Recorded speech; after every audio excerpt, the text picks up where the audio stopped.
Olá, boa noite. Que a graça e a paz do nosso Deus mais uma vez seja com todos vocês.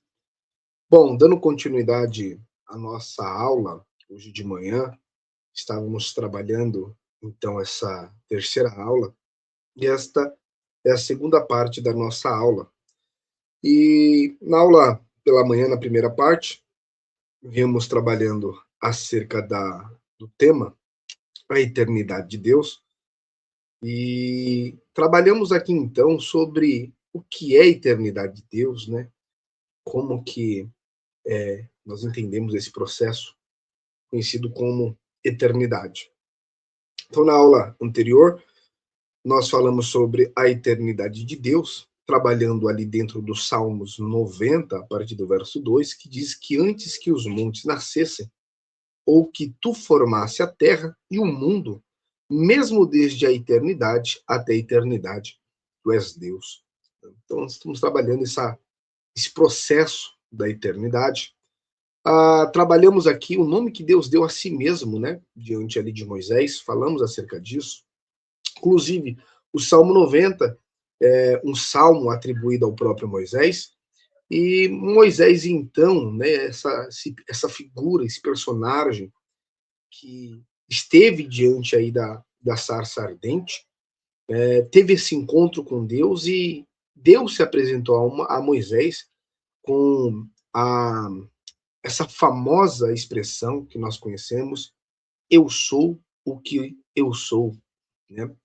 Que dentro do original é Rier, Asher, é Rier, que vem realmente dando potência. Quando nós falamos eu sou, às vezes no nosso idioma parece ser uma coisa muito simples, mas quando você busca essas variantes, né, dentro o que a palavra ela quer dizer de fato, ela tem muito a ver com a essência, com a pessoa de Deus, né, com o seu caráter, com a sua personalidade. Nenhum de nós podemos dizer de fato que somos o que somos, porque nós mudamos, temos variações, mas Deus dá uma definição para Moisés muito clara: Rier, Asher, Rier.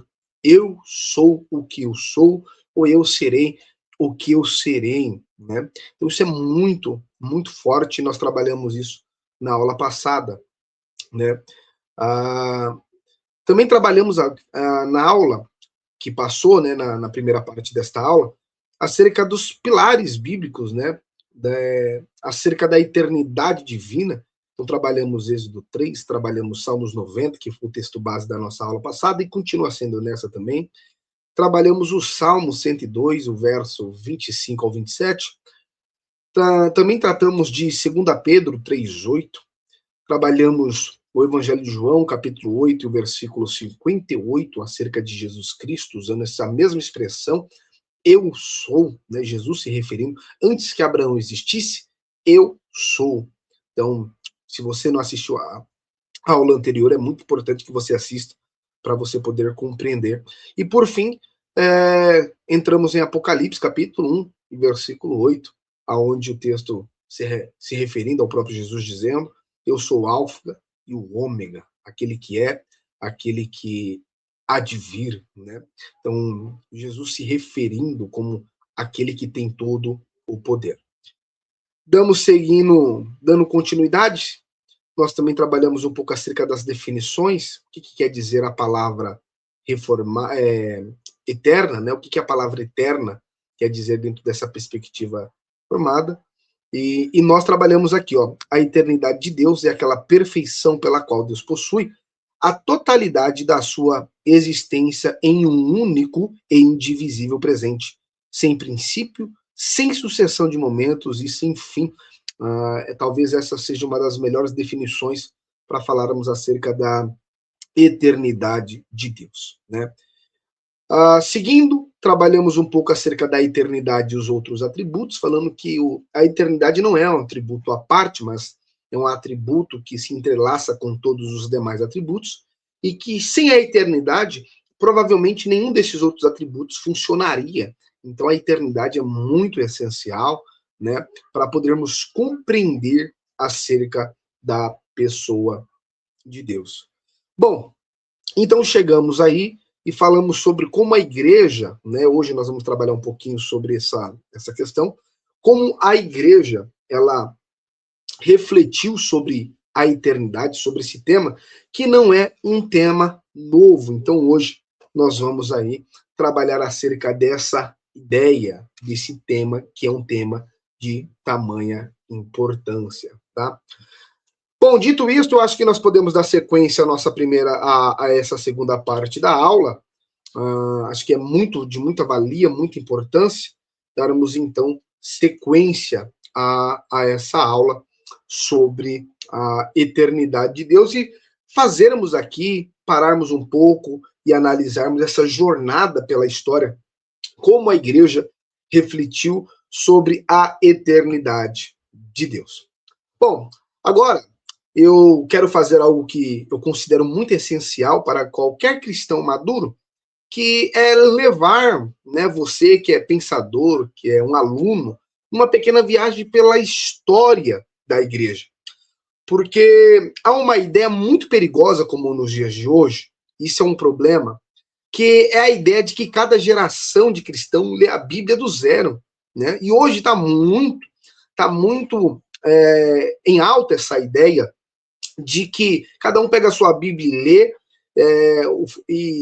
e não se há necessidade, né, de olhar para trás e aprendermos com os irmãos do passado, como se ninguém tivesse pensado sobre essas coisas antes de nós. Isso é, com todo respeito, uma arrogância muito grande, uma arrogância espiritual tamanha. Deus, em sua providência, nós precisamos entender, levantou homens piedosos ao longo de 2000 anos de história da igreja, que dedicaram a vida a meditar profundamente nas Escrituras e que nos deixaram um tesouro de reflexão que seria um desperdício tamanho ignorarmos. Então é importante olharmos para a história da igreja, saber como os nossos irmãos do primeiro, segundo, terceiro século pensaram, do século V em diante, século XVI, século XVII, XIX, século XX, até chegarmos nos dias atuais. Então é muito importante nós fazermos uma análise e olhar para como muito daquilo que nós afirmamos crer hoje chegou até nós e como a igreja pensou acerca disso. Inclusive, nós vamos trabalhar esse tema dentro aí da questão da eternidade. Começando aqui, aí no nosso slide você pode observar, com um personagem não menos importante, Agostinho de Hipona. Nós vamos começar então aí no norte da África, no século V depois de Cristo, onde havia um bispo chamado Agostinho, que era bispo da cidade de Hipona, na atual Argélia. Antes da sua conversão, Agostinho viveu uma vida de busca filosófica e de excessos morais. Ele mesmo narra isso de uma forma muito brutal e tamanha honestidade em um dos seus livros mais famosos, que é As Confissões. E é justamente nesse livro, no seu 11º capítulo, que Agostinho enfrenta uma das perguntas mais provocadoras que já fez sobre Deus e o tempo. A pergunta que Agostinho fazia era: o que Deus fazia antes de criar os céus e a terra? Olha que pergunta ousada e que talvez já permeou a minha e a sua mente. O que Deus fazia antes de criar os céus e a terra? Bom, alguns de forma irônica respondiam a ele da seguinte maneira: Deus estava preparando um inferno para quem faz esse tipo de pergunta. É verdade que é irônico, né? Mas Agostinho rejeitava essa resposta de zombaria e buscava algo muito mais sério, mais verdadeiro. E a resposta dele é simplesmente brilhante. A pergunta em si mesmo acaba já contendo erro, porque ela pressupõe que existia um tempo antes da criação e que Deus estava dentro desse tempo, esperando o ocioso até decidir criar o universo. Bom, mas Agostinho ele consegue ali perceber algo muito profundo. O próprio tempo, de fato, é uma criatura de Deus. Eu vou repetir isso aqui, porque quando nós trabalhamos esse aspecto, esse conceito de eternidade, é necessário entender que o próprio tempo é em si uma criatura de Deus também. Deus criou o tempo. O tempo não existia antes da criação, porque o tempo começou a existir junto com a criação. Não havia um antes no sentido cronológico, como ele próprio diz com as suas próprias palavras, pois o próprio tempo tu o fizeste, e nenhum tempo é coeterno contigo. Então esse conceito que Agostinho vai nos trazer é muito importante, porque ele afirma que o próprio tempo é a criatura, é uma criatura de Deus, ou seja, o próprio tempo tu o fizeste, e nenhum tempo é coeterno contigo. Então, Agostinho escreve uma das passagens mais belas de toda a literatura teológica cristã de sua época, e tentando capturar em palavras humanas algo que ultrapassa a própria linguagem humana. Ele diz o seguinte: os teus anos são um único dia, e o teu dia não é diariamente, mas hoje, pois o teu hoje não dá lugar a um amanhã e nem sucede a um ontem. O teu hoje é a tua eternidade. É fato que tentar capturar estas palavras, né, definir esse conceito maravilhoso acerca da eternidade de Deus, nos foge palavra na nossa mentalidade humana, dentro da nossa fraqueza, da nossa débil cognitividade, que não consegue compreender a transcendência desse Deus. Então, ele expressa essa frase tão maravilhosa: o teu hoje é a eternidade. O tempo nada mais é do que uma criatura. Então, quando Agostinho ele traz esse conceito, o hoje de Deus é a eternidade, nós podemos parar e pensar um instante. Podemos refletir um instante. Enquanto nós vivemos fatiado em ontem, hoje e amanhã, porque a vida da criatura, a vida da criação é uma fatia. Ou seja, nós vivemos um pouquinho hoje, e ontem já foi, já não tem mais como irmos ao ontem, a não ser na nossa memória, e estamos refém do nosso amanhã, porque não sabemos o que será. Aqueles que têm esperança vivem com boas expectativas, aqueles que não têm vivem dentro do medo. Então nós vivemos sempre fatiados em ontem, hoje e amanhã, sempre perdendo o ontem, sempre temendo ou esperando o amanhã. Agora, Deus não é assim. Deus vive um único e eterno hoje. Olha que coisa. Deus vive um único e eterno hoje, no qual tudo está presente, pleno, sem perda e sem espera. Ou seja, Deus é pleno. Então, Agostinho nos apresenta essa ideia e, passando de Agostinho, nós podemos então agora falar, aí no nosso slide, o segundo, o famoso Anselmo de Cantuária, que vai trazer um conceito de a perfeição que não se pode ser superada. Bom, se nós avancemos, né, em alguns séculos, 6 séculos mais ou menos, estamos agora na Inglaterra medieval, no monasteiro, e depois na sé arquiepiscopal de Cantuária, onde ali vivia um monge chamado Anselmo, um dos pensadores mais agudos de toda a Idade Média cristã. Anselmo formulou uma definição de Deus que ficou muito famosa em seu tempo. Ele dizia: Deus é aquilo do qual nada maior pode ser concebido.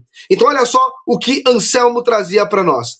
Deus, olha que coisa interessante, Deus é aquilo na qual nada maior pode ser concebido. E ele argumentava: se Deus é o ser absolutamente mais perfeito que pode se imaginar, então ele não pode estar sujeito a nenhuma limitação, inclusive a limitação do tempo. Um ser que está dentro do tempo, sujeito a ele, é, por definição, menos perfeito do que um ser que está acima do tempo, governando livremente. Então, Anselmo, ele busca também essa sua mentalidade, seu pensamento. Ele herda isso e desenvolve uma definição que já vinha de um filósofo cristão chamado Boécio, e nós trabalhamos um pouco a ideia de Boécio na aula passada, ao qual, segundo, ele entendia a eternidade é a posse total, simultânea e perfeita de uma vida sem fim. Então, Boécio já trabalhava essa ideia de que a eternidade é a posse total, simultânea e perfeita de uma vida sem fim.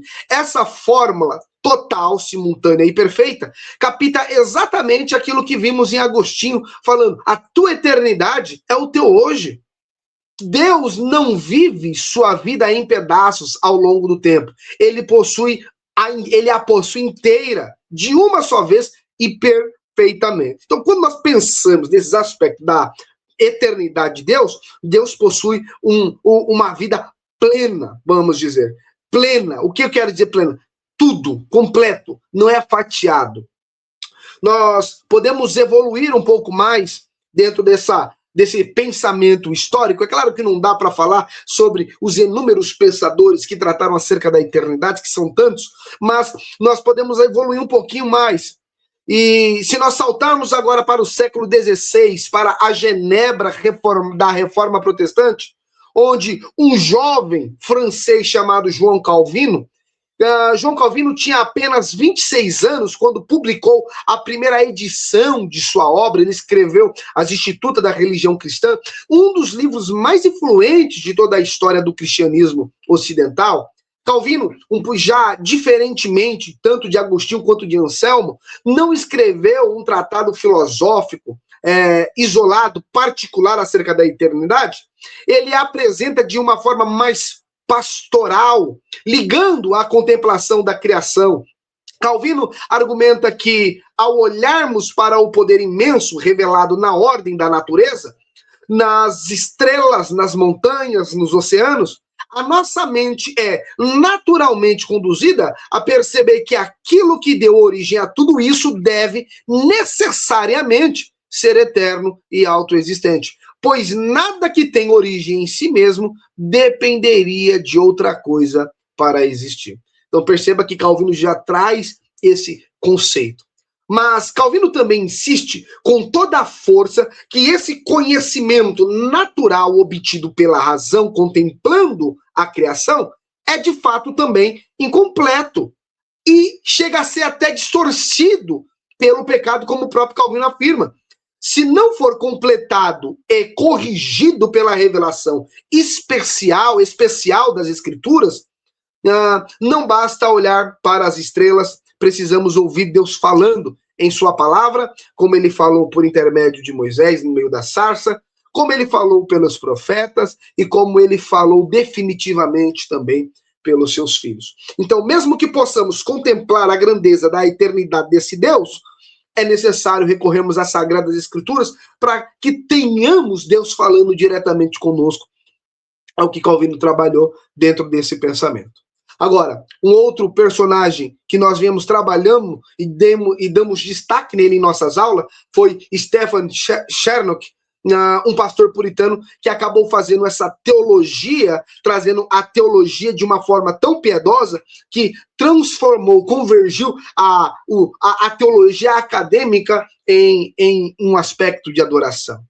Bom, então chegamos agora em um dos autores que foi o nosso favorito, né, um dos pensadores que foi o nosso favorito durante todo esse assunto que nós viemos trabalhando, que foi Charnock, que é um pastor puritano, um pastor inglês do século XVI, que viveu numa época de intensa perseguição religiosa contra os puritanos na Inglaterra. Charnock nunca viu as suas obras serem publicadas em vidas, né? Porque elas só foi impressas posterior à depois que ele morre, e em 1682, as suas obras são publicadas com o título de Discursos sobre a Existência e os Atributos de Deus. Dentro desse aglutinado desta obra, há um discurso inteiro, no caso, o quinto discurso, dedicado exclusivamente à eternidade de Deus, baseado justamente no Salmo 90, a partir no verso 2, onde nós trabalhamos já aqui a nossa aula, que nós lemos desde o início de nossas aulas. E aí, o que torna Charnock tão especial é que ele combina esse raciocínio teológico extremamente rigoroso com uma profundidade pastoral incomparável. Ele não escreve apenas para informar a mente, ele escreve para mover o coração de seus ouvintes, daqueles que o estão escutando, à adoração. E isso é muito importante, porque todo esse contexto que nós estamos trabalhando da eternidade de Deus não é apenas para que eu e você tenhamos conhecimento, é para que nós tenhamos consciência do tamanho do Deus a qual nós servimos. Bom, Shenok tem uma frase que resume tudo o que estamos estudando hoje, e eu vou compartilhar com vocês, e depois eu vou colocar lá no nosso grupo, e é importante que você memorize, de fato, essa frase. Ele diz o seguinte: se não houvesse um Deus, seria impossível que houvesse um, pois a eternidade é essencial à noção de uma divindade. Ou seja, o nosso Deus, ele é eterno. Nós, ao longo da igreja, nós temos trabalhado que o nosso Deus é eterno. Então, pense no peso dessa afirmação. Se algo pudesse, em algum momento, ter começado a existir, ou pudesse, em algum momento futuro, deixar de existir, esse algo simplesmente não poderia ser Deus, por definição. Porque Deus não passou a existir. Ele sempre foi. Sempre foi. A eternidade não é um extra que Deus tem como um acessório. Ela é a parte essencial e incomparável do que significa ser Deus. Então, a eternidade está totalmente atrelada ao ser de Deus. Acho que nós podemos, então, caminharmos. E eu vou citar mais alguns personagens, que talvez não esteja no nosso slide, mas eu vou fazer a citação também de Francis Turretin e Charles Hodge, que foram grandes defensores da doutrina diante de muitos adversários que atacaram com seus racionalismos, tentando explicar Deus de uma forma liberal, tentando explicar Deus de uma forma apenas filosófica. Então avancemos um pouco mais para a Genebra ali do século XVII novamente, mas agora estamos falando de Francis Turretin, professor na Academia de Genebra, que escreveu uma obra sistemática muito importante chamada Instituta de Teologia Helêntica. A palavra helêntica vem do grego, que significa refutativa. Por quê? Porque Turretin não apenas explica a doutrina reformada, mas a defende ativamente contra os erros teológicos de sua época, como os de certos grupos que negavam aspectos essenciais da imutabilidade e da simplicidade de Deus, comprometendo com isso também a eternidade divina. E aqui está algo muito bonito sobre a continuidade histórica da igreja, é que quando nós olhamos para a obra de Turretin, que foi nos séculos depois traduzida para o inglês, justamente por encomenda direta de um teólogo muito famoso chamado Charles Hodge, um dos grandes teólogos do seminário de Princeton, nos Estados Unidos, no século XIX. Hodge usava a obra de Turretin como o livro-texto para ensinar seus próprios alunos. Então, vejam como essa corrente de Genebra do século XVI alimentando até mesmo Princeton do século XIX. Isso é interessante, né? Como os pensamentos correm. Porque a verdade revelada não tem fronteiras de tempo e nem de geografia, né? Não para. A verdade que Deus ele revela, ela se estende. Bom, então para nós entendermos aqui, fecharmos o nosso raciocínio, Hodge, em sua própria teologia sistemática, situa a eternidade dentro da categoria mais ampla da infinidade de Deus, insistindo que a eternidade divina não é apenas muito tempo. Isso é interessante. A eternidade de Deus não é apenas muito tempo, mas um modo de existência absolutamente distinto, qualitativamente diferente do tempo das criaturas, dos seres criados. Então, perceba como um pensamento chega ao outro, trazendo com impacto verdades reveladas. Podemos avançar agora e tratarmos aqui sobre sobre a virada do século XIX para o século XX, onde podemos analisar, ter um olhar ali para a região da Holanda e depois nos Estados Unidos, com dois teólogos que sintetizaram brilhantemente toda essas ideias e essa tradição. Bom, nós temos dois teólogos e vamos citar eles, um é Herman Bavinck E outro, um dos seus discípulos intelectuais, conhecido também como Louis Bencorf, Bavinck, em sua obra monumental chamada Dogmática Reformada, dialoga com a filosofia moderna de seu tempo, que tentava de várias formas reduzir Deus a um processo histórico, a algo que está em desenvolvimento junto com o universo. Então pensa você, como que eles tentavam reduzir a Deus a algo que está em desenvolvimento junto com o universo?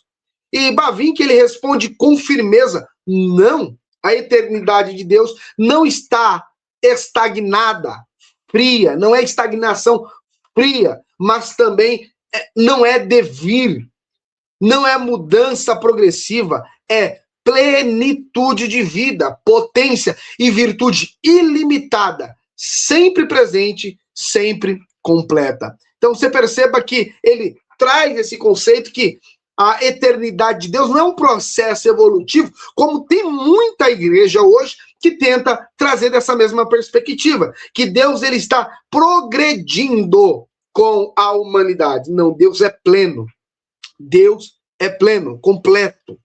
Bom, quando nós olhamos, por fim, também Bencorf, em sua Teologia Sistemática, que é um livro que até hoje é muito usado em muitos seminários reformados ao redor do mundo, incluindo aqui o Brasil, também usa muito. Nós temos uma ampla divulgação desse trabalho de Louis Bencorf, que oferece uma definição exatamente clara, que nós já lemos anteriormente na aula anterior, que é a infinidade de Deus em relação ao tempo, aquela perfeição pela qual ele é elevado acima de todos os limites temporais e de toda a sucessão de momento e possui a totalidade de sua existência em um presente indivisível.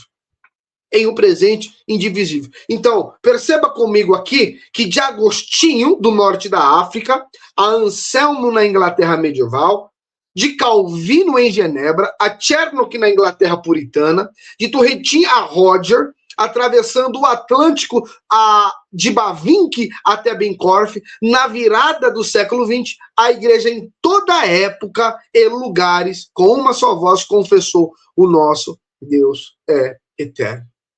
O nosso Deus é eterno. E essa unanimidade, através dos séculos, não é coincidência, é um testemunho do Espírito Santo guiando o seu povo em cada geração a reconhecer e a confessar a mesma verdade revelada nas Escrituras desde o dia em que Deus se revelou para Moisés.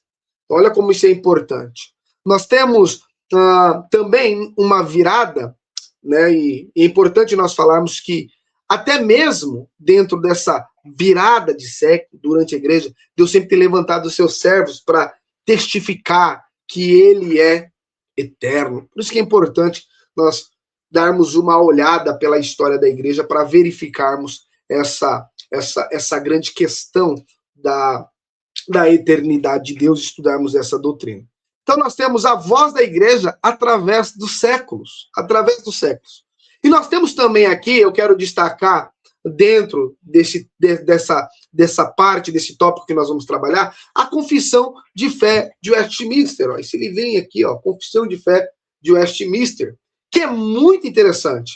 Bom, depois dessa longa caminhada pela história, nós podemos pensar agora sobre esse documento que muitas igrejas reformadas e presbiterianas, inclusive a nossa, a que nós pertencemos, reconhecem como uma exposição fiel e cuidadosa daquilo que a Bíblia ensina. A Confissão de Fé de Westminster, escrita em 1646 na Inglaterra, por um grupo de mais de 100 teólogos e pastores, reunido durante 6 anos para resumir com precisão a fé reformada da Bíblia. Interessante que hoje chega o cara aí e acha que uma pessoa sozinha foi lá e definiu tudo, né? Acho que o nosso pensamento foi reduzido, foi formulado de uma forma única e individual. Pelo contrário, mais de 100 teólogos, durante um processo aí de quase 6 anos, buscando uma precisão para definir o que é a fé reformada de forma bíblica.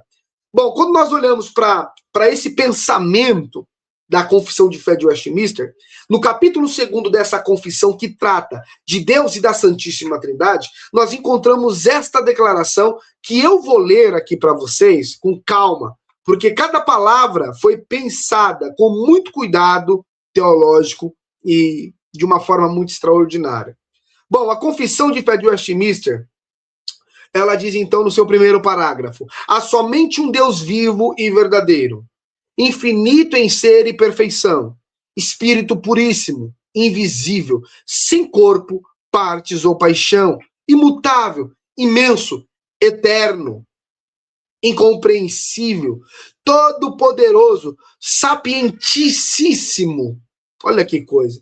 Sapientíssimo, santíssimo, livérrimo e absoluto. E assim a confissão nos dá mais algumas definições.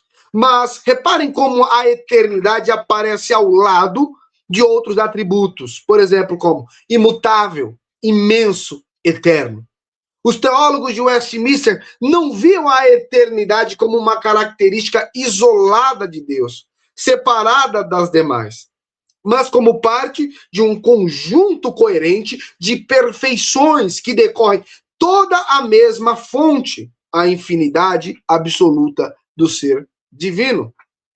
E ainda há algo mais precioso no terceiro parágrafo desse mesmo capítulo, que conecta diretamente a doutrina à fé na Santíssima Trindade.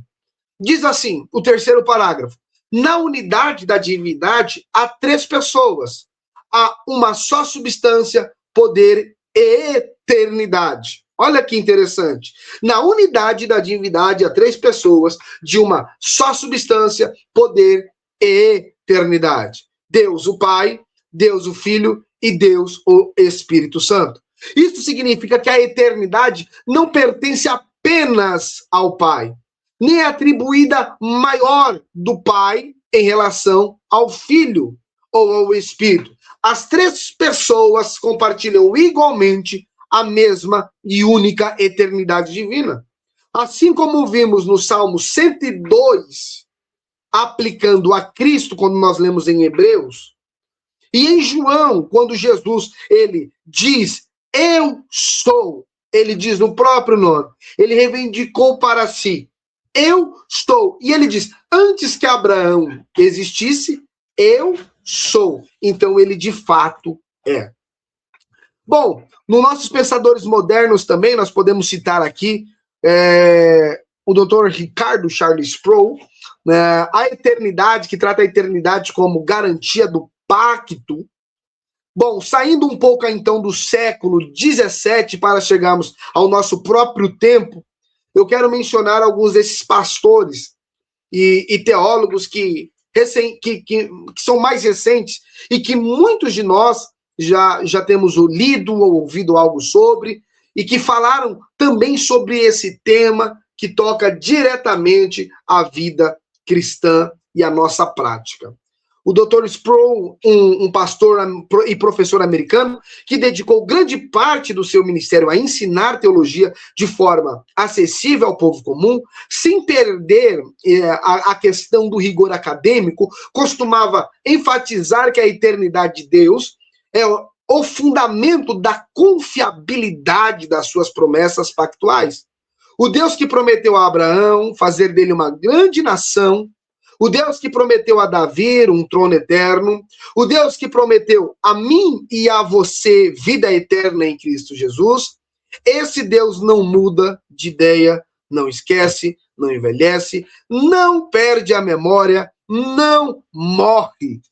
Não morre. Ele não é como os homens que podem morrer antes de cumprir aquilo que disseram ou que prometeram. Então, o Dr. Sproul traz essa ideia da eternidade como garantia do pacto. Nós podemos citar também C. Clark Ferguson, que trata a questão da eternidade como um consolo da alma cansada. C. Clark Ferguson, então, que é um teólogo escocês e que tem uma capacidade de unir profundidade doutrinária com calor pastoral, acaba por destacar algo que eu quero que cada um de vocês levem em sua mente ao assistir essa aula, que é contemplar a eternidade de Deus é uma das fontes mais profundas do consolo real para a alma que sofre com a brevidade e a instabilidade da vida presente. Quando nós confiamos, nos debruçamos sobre essa questão da eternidade, é um consolo para a nossa alma. Se você pensar comigo, e você pensar agora na sua própria vida, quantas coisas mudaram nos últimos 10 anos? Relacionamentos que terminaram, empregos que acabaram, pessoas que morreram, sua própria saúde, que talvez já não é mais a mesma. Tudo ao nosso redor está em um fluxo constante, em mudança e em decadência. E é exatamente dentro desse cenário de instabilidade que as Escrituras nos convida a fixar os olhos em alguém que não muda. Esse alguém é muito bem descrito em Hebreus capítulo 3, versículo 8. Jesus Cristo é o mesmo ontem e hoje e eternamente. Se tudo ao seu redor está mudando e você sente que está perdendo todo o controle da situação, há uma pessoa no centro do universo que jamais mudará. Essa pessoa é de fato o Senhor Jesus Cristo.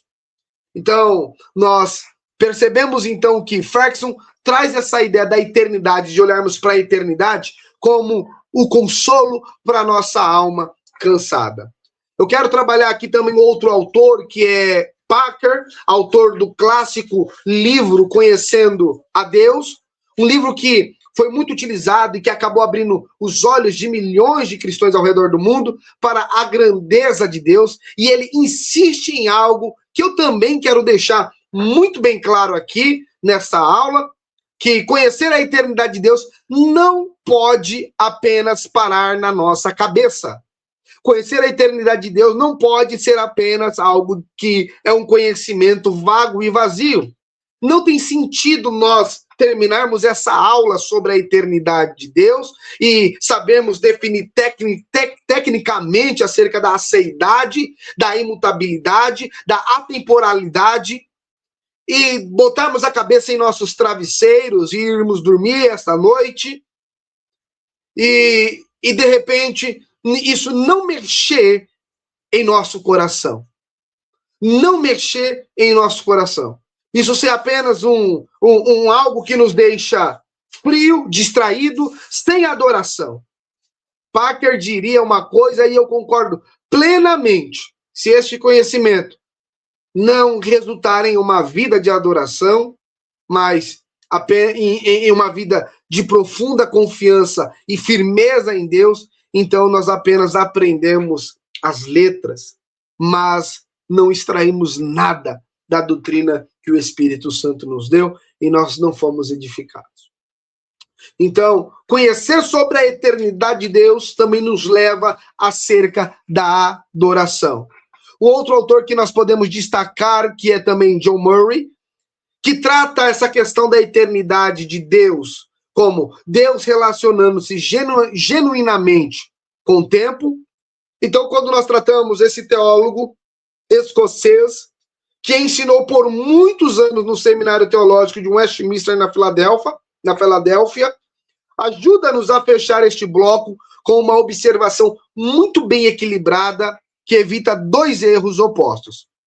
Bom, Murray ensina que a eternidade de Deus não deve ser entendida como a exclusão da relação de Deus com o tempo, como se Deus fosse tão distante do tempo que não pudesse realmente agir dentro dele. Ouvir, por exemplo, as nossas orações, responder em momentos específicos de nossa vida a essas orações realizadas. Pelo contrário, a eternidade é um modo transcendente pelo qual Deus se relaciona com o tempo, sem por ele ser limitado ou condicionado. Então, isso significa que se eu e você orar a Deus com toda a confiança, sabendo que o Deus eterno está neste exato momento plenamente atento à minha e à sua oração, não porque ele interrompeu a sua eternidade para prestar atenção em mim ou em você, mas porque em seu eterno e indivisível presente, a nossa oração de hoje sempre esteve diante do nosso Deus. Isso é algo muito profundo, você saber que Deus já estava esperando você orar. Deus já estava sabendo que você ia orar. E Deus usou a sua vontade para que esse propósito fosse concluído. Isso é muito maravilhoso. Então, até aqui, nós vimos a Bíblia, vimos a definição precisa, vimos a história, vimos a confissão da igreja e a voz de pastores mais recentes da nossa geração. Agora, nós vamos dar uma virada e na próxima parte desse estudo, desse próximo tópico, nós vamos enfrentar algumas perguntas difíceis, perguntas filosóficas reais que pessoas inteligentes muitas vezes fazem sobre esse assunto e que merecem respostas sérias e não respostas evasivas. Não. Bom, uma das coisas que mais admiro na tradição reformada, que eu observo na tradição reformada, é que ela nunca teve medo de pergunta.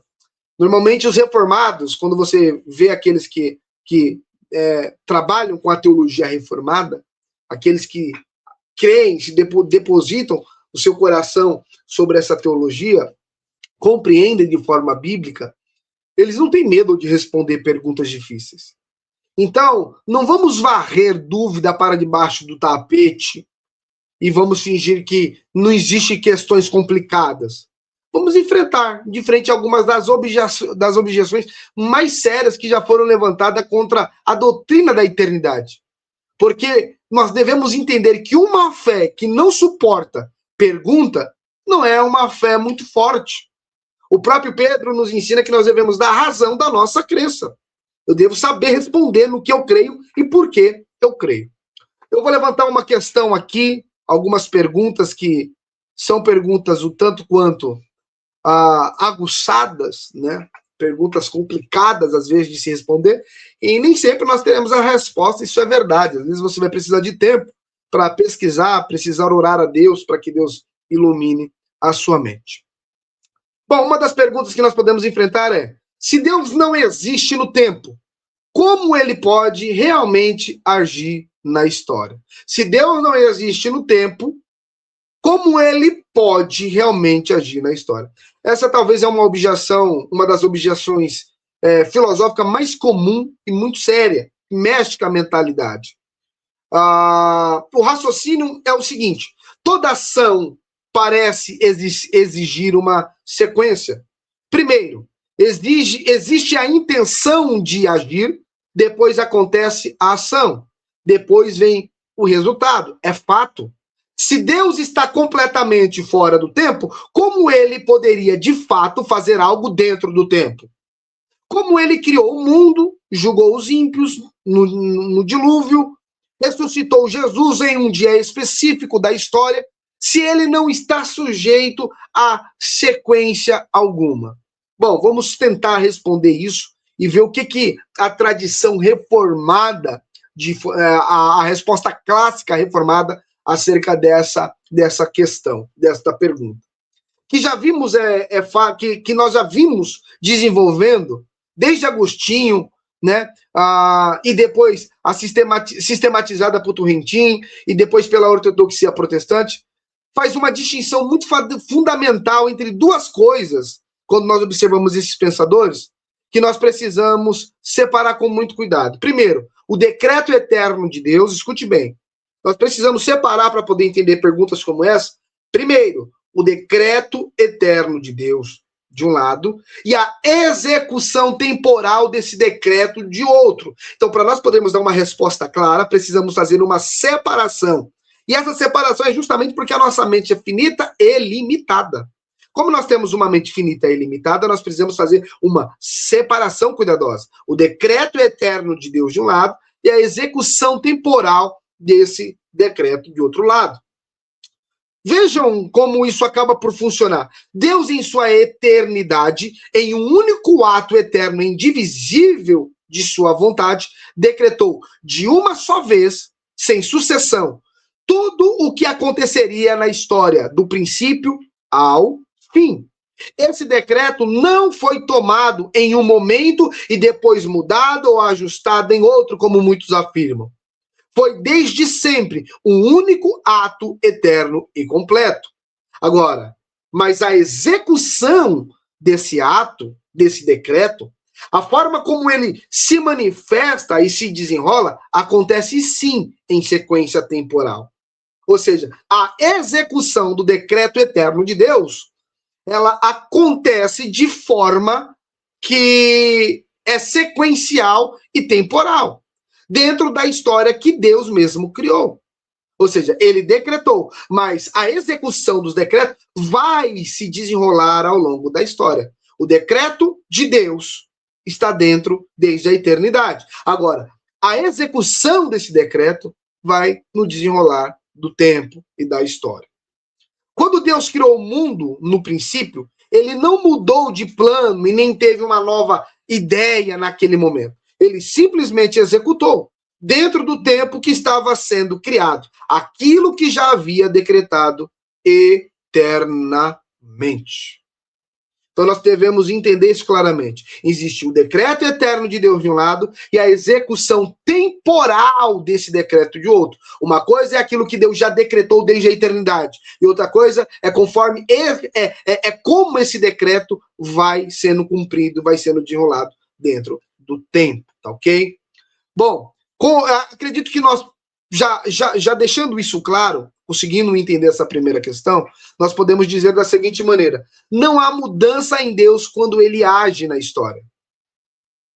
Há sim a manifestação temporal sucessiva segundo seus próprios decretos eternos, daquilo que sua vontade já havia determinado de uma só vez, desde toda a eternidade.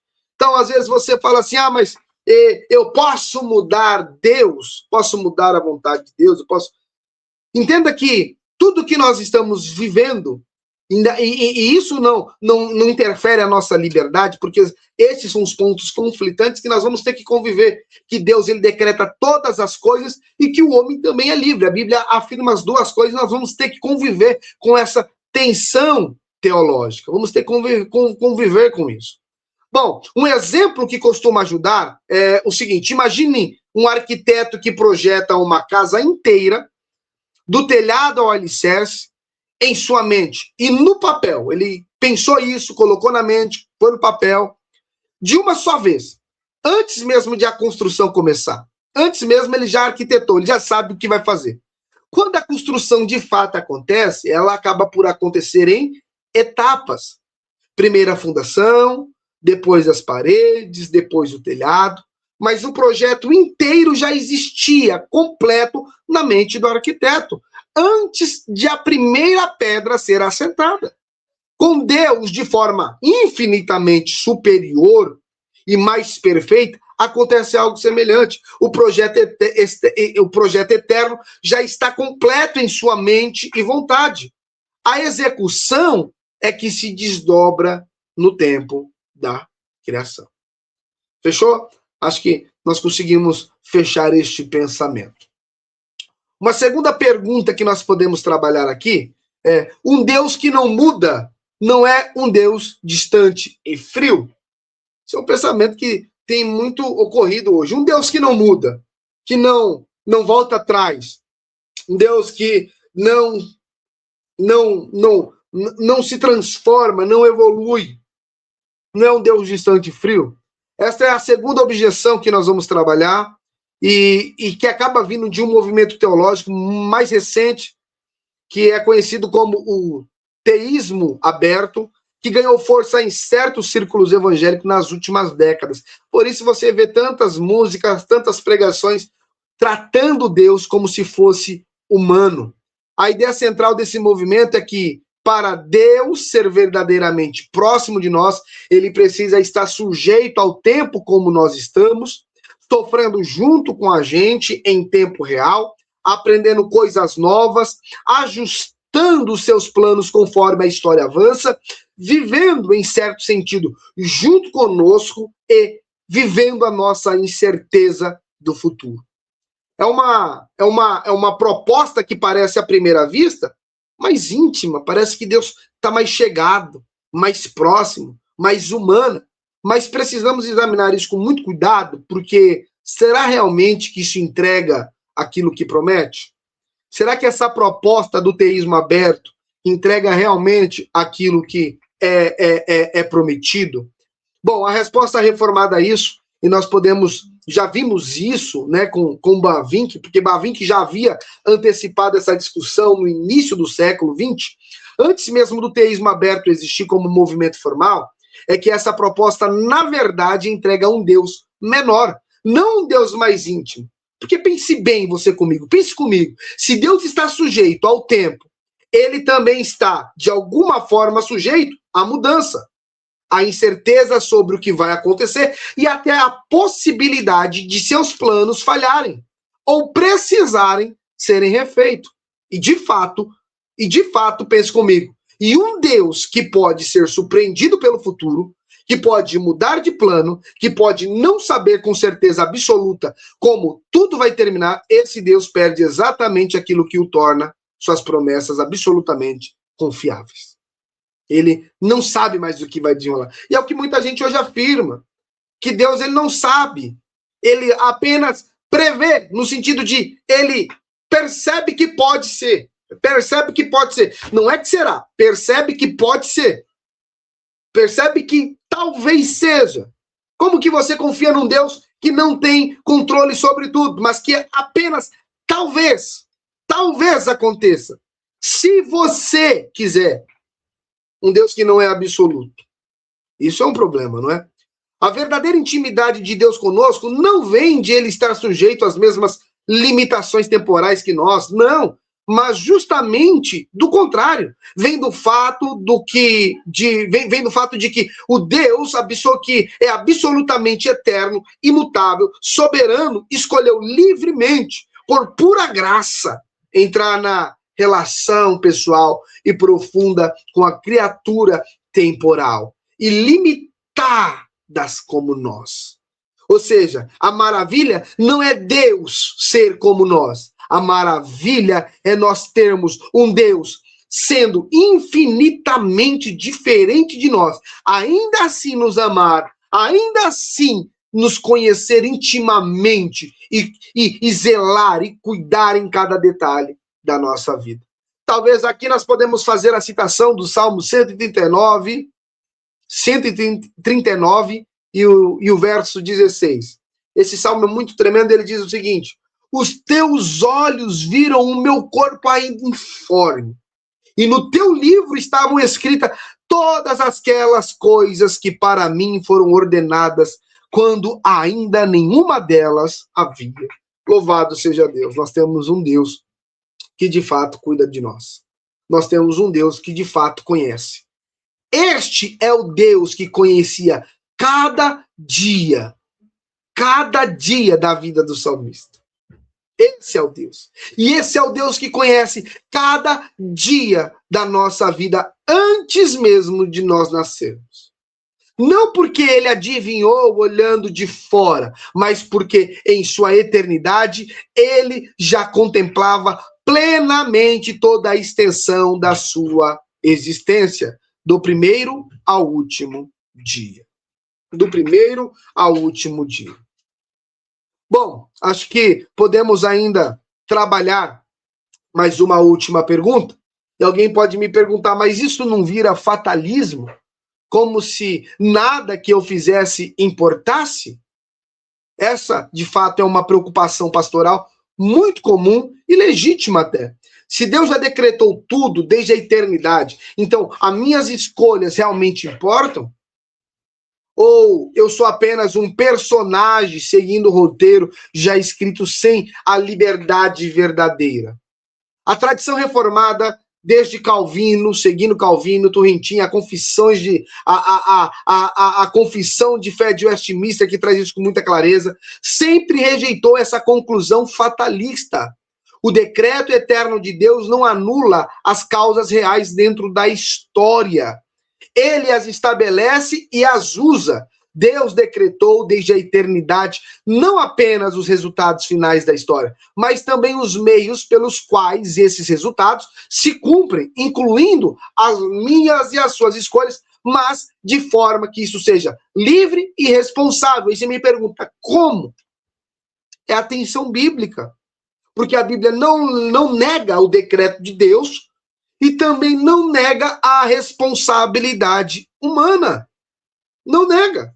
Pense dessa forma. O fato de Deus, em sua eternidade, já saber e ter decretado que você vai orar hoje à noite, não torna a sua oração menos real, menos sua ou menos significativa. Pelo contrário, é precisamente através de sua oração real, genuína e livre, que o decreto eterno de Deus se cumpre.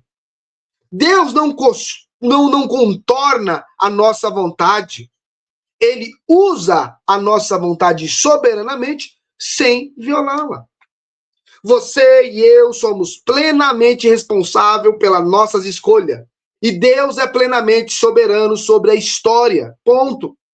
Essas duas verdades não competem entre si. Elas coexistem na sabedoria insondável de um Deus eterno que governa o tempo sem destruir a liberdade real das suas criaturas dentro dele. São os conflitos que a limitação da nossa mente jamais vai conseguir entender, mas eles existem, tá lá. Tá lá. Então, são reais, são pontos reais. E aí, talvez a gente possa se perguntar agora, né? Possa se perguntar sobre como isso vai mudar a nossa vida. Como isso, essa teologia, essa doutrina que nós estamos aprendendo acerca da eternidade de Deus pode mudar a nossa vida. Chegamos agora em uma parte que para mim é muito importante e talvez seja uma das partes mais importantes de toda essa aula. Porque se tudo o que dissemos até aqui, falamos até aqui, ficar apenas no campo da informação teológica, se isso não passar de uma informação, apenas de uma curiosidade intelectual, e não tocar a sua vida, que está aprendendo sobre essa matéria, não tocar a sua vida real, o seu medo, a sua dor, a sua rotina, não mudar a sua oração, então nós vamos entender que falhamos. Falhamos como o bom teólogo. Porque teologia que não desce até a vida não é a teologia bíblica, meu irmão. Apenas um exercício acadêmico vazio. Então, por que isso é muito importante? Por que é importante entender sobre a eternidade de Deus? E nós gastamos praticamente 2 horas para quase 3 horas formando essa aula sobre a eternidade. Primeiro, isso muda a nossa perspectiva a partir de hoje. Você que está começando, está abrindo os olhos para a eternidade, para aqueles que normalmente têm medo da morte. Há certamente alguém entre nós que vai ver essa aula que carrega em algum canto do coração medo da morte. Talvez seja o medo de sua própria morte, talvez seja a morte de um ente querido, de perder alguém que você tanto ama profundamente. E eu quero falar com você diretamente agora, você que talvez diga assim, eu tenho medo, eu não tenho certeza, eu não sei se o que vai acontecer após a minha morte. Bom, a morte é, sem dúvida, a fronteira mais absoluta do tempo humano. Ela marca o fim definitivo dos seus dias, dos nossos dias, que são contados. Marca esse final desse relógio do nosso calendário. Mas note bem uma coisa. A morte não tem absolutamente nenhum poder sobre Deus. Porque Deus não está sujeito ao tempo que a morte interrompe. O Deus que estava presente no primeiro dia da nossa vida, da minha, da sua vida, é o mesmo Deus que estará presente plenamente, sem diminuição alguma, no instante em que eu e você fechar os nossos olhos para a vida, para esta vida, e abrimos os nossos olhos para a vida eterna. Isso é muito maravilhoso, porque isso é consolador para mim, porque é o Deus que me vê hoje, vivo nesse momento, é o mesmo Deus que já vê o dia da minha partida, e Ele estará comigo lá. Isso é consolador. Isso é consolador. Deus não nos abandona. Um outro ponto que isso é muito importante para nós, é para quem talvez está exausto, esperando uma resposta que talvez não chega. Talvez você que está vendo essa aula esteja orando já há alguns meses, alguns anos, por algo que ainda não aconteceu, um filho que não voltou para o Senhor, uma cura que ainda não chegou, uma restauração de um casamento, ou algo como um emprego que ainda não aconteceu. E o cansaço da espera acaba corroendo, às vezes, a nossa fé. Mas quando lembramos da eternidade de Deus, e podemos lembrar o que vimos, por exemplo, na segunda carta do apóstolo Pedro, capítulo 3, versículo 8, um dia para o Senhor é como 1000 anos, e 1000 anos como um dia. Isso não é uma desculpa teológica para Deus demorar. Não, isso não é uma desculpa. É a revelação de que a relação de Deus com o tempo da espera é completamente diferente da nossa própria relação com esse tempo. Talvez para você esteja tarde, mas Deus já contemplou o dia em que essas coisas vão de ser respondidas. Já contemplou. Isso não significa que a espera deixa de doer. A Bíblia nunca pede para que finjamos a dor e digamos assim, a dor não existe. Mas significa que a nossa espera não é um sinal de que Deus esqueceu, e nem de que ele está distraído com outra coisa, e nem de que ele perdeu o controle da sua ou da minha história. O Deus eterno nunca está atrasado. Isso reflete e leva você a ter confiança em Deus. Deus não está atrasado. No momento certo, o Senhor há de operar. Um outro ponto também que nós podemos tratar da importância de se aprender sobre a eternidade de Deus é justamente para quem se sente pequeno, instável e muitas vezes inseguro. Vivemos numa época de ansiedade generalizada. As pessoas mudam de emprego, mudam de cidade, de relacionamento, de identidade, numa velocidade que gera um cansaço existencial muito profundo. Tudo parece líquido, tudo parece estar sempre mudando, e isso produz uma sensação constante de instabilidade. E é exatamente nesse cenário que a doutrina da imutabilidade e da eternidade de Deus se torna um ponto seguro extraordinário. Lembre-se de Malaquias 3:6. Eu, Senhor, não mudo, por isso vós não sois consumidos. Bom, no mundo onde tudo muda, há um ponto fixo absoluto, em torno do qual eu e você podemos ancorar a nossa identidade, a nossa esperança, a nossa fé. É o caráter eterno e imutável do nosso Deus. Talvez você pode mudar de cidade, de emprego, de fase de vida, e essas mudanças em si não são pecados, não tem problema nenhum, são parte normal da existência humana temporal, mas Deus a quem eu e você serve, o Deus a quem nos chamou, o Deus que nos ama, não muda junto conosco. Ele é o mesmo que te chamou no primeiro dia da sua conversão e será o mesmo Deus, sem nenhuma alteração no último dia da sua vida terrena. Então, olha como é importante termos esse conhecimento. Uma coisa muito importante é que isso nos fortalece também para a adoração coletiva na nossa igreja. Podemos falar agora, não apenas das questões individuais, mas como um corpo, como igreja reunida. A doutrina da eternidade de Deus tem implicações muito profundas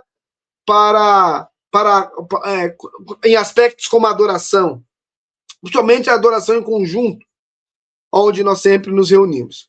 Chernock dizia que a eternidade é essencial à noção de uma divindade.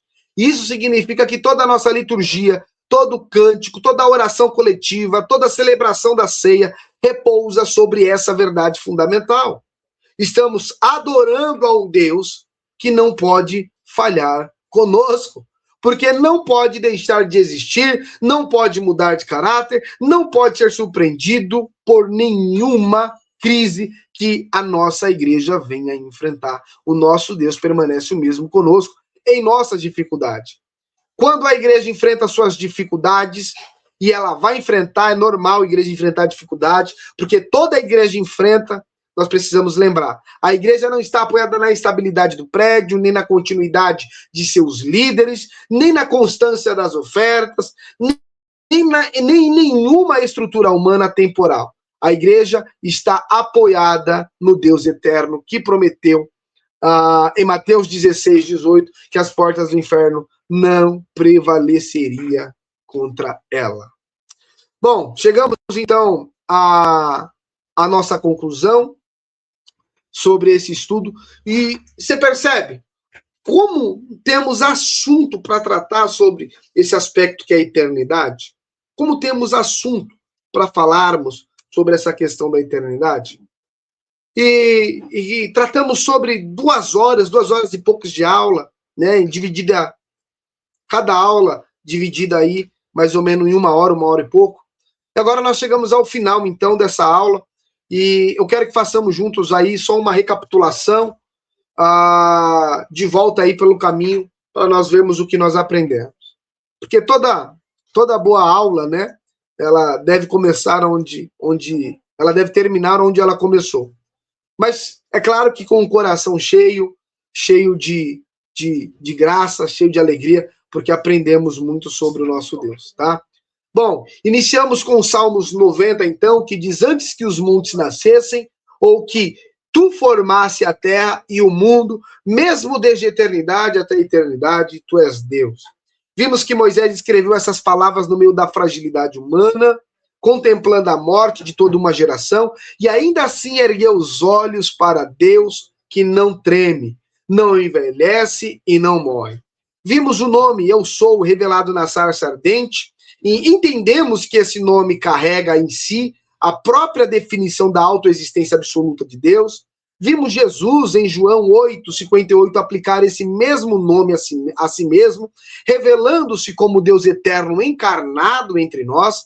Vimos o Alfa e o Ômega de Apocalipse, que abrange e governa toda a existência e toda a extensão da história. Vimos Agostinho no norte da África, descobri como que o hoje de Deus é a eternidade. Vimos Anselmo na Inglaterra medieval definir a eternidade como posse total e simultânea de uma vida sem fim.